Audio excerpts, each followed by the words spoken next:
Hey, I just got through cutting a piece of rebar.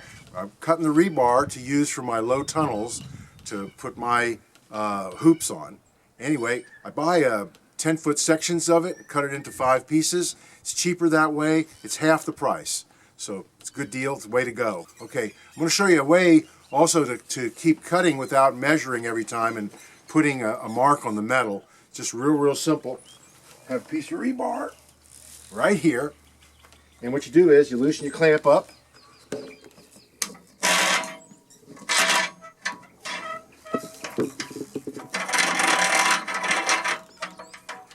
Tighten it back down.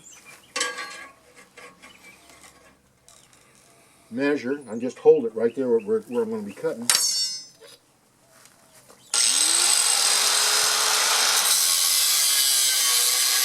start cutting.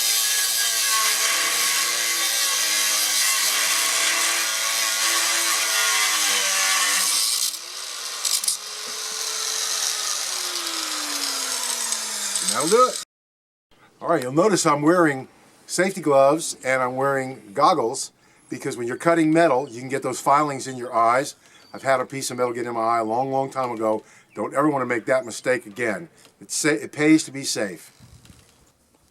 Okay, earlier we cut rebar to place electrical PVC over an already planted bed to protect it from frost or cold weather or bad weather and so forth. So that's what we're going to do right now. We're going to place the rebar strategically so that we can place a hoop over the bed and then we can cover it with floating row cover. All right, you place these rebar at regular intervals, say 2 or 3 or 4 feet apart, so that you can place your hoops strategically that way to cover. That way if you have bigger gaps, you don't want the cloth falling down on the bed, and you don't want to put them too close together because then you're just wasting pipe. So about 3 or 4 feet is perfect.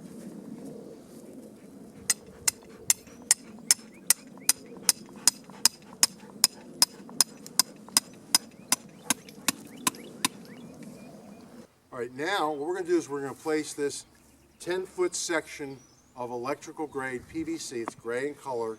It is resistant to ultraviolet light, which means it'll last for a very long time. And we're going to place it over the rebar that I've put in the ground. We're going to bend the conduit over the bed, making a hoop. And the PVC will not snap or break or kink. There we have our first hoop.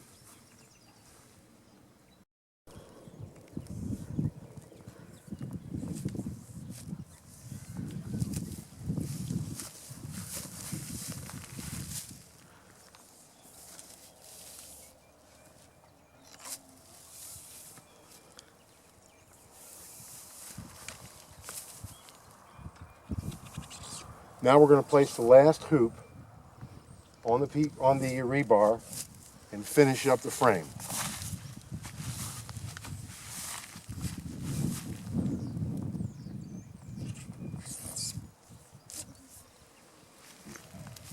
All right, after we've put up the hoops, the next thing we have to put up is our fabric or plastic. I choose to use this floating row cover. And you can actually see through it. It's very similar material to like we see on dryer sheets. By placing this over the hoops, I can gain 2 to 4 degrees higher temperature to warm up what I'm growing underneath it. It has 2 functions.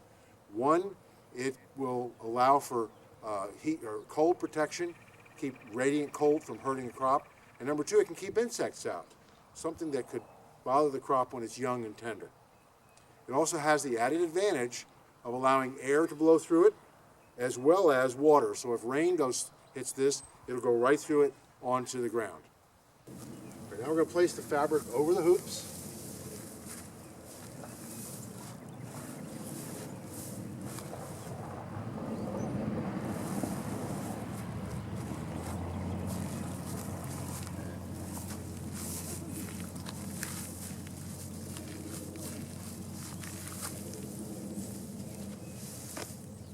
Now we're going to weight it down with something. You could use pins, you can use pipe, you can use rebar, you can use all kinds of things to weight it down. Okay, then you repeat the process on the other side. using a rebar or pins or a pipe or rocks or sandbags, whatever you have to hold down the material. All right, this is the finished product after the cloth has been put on.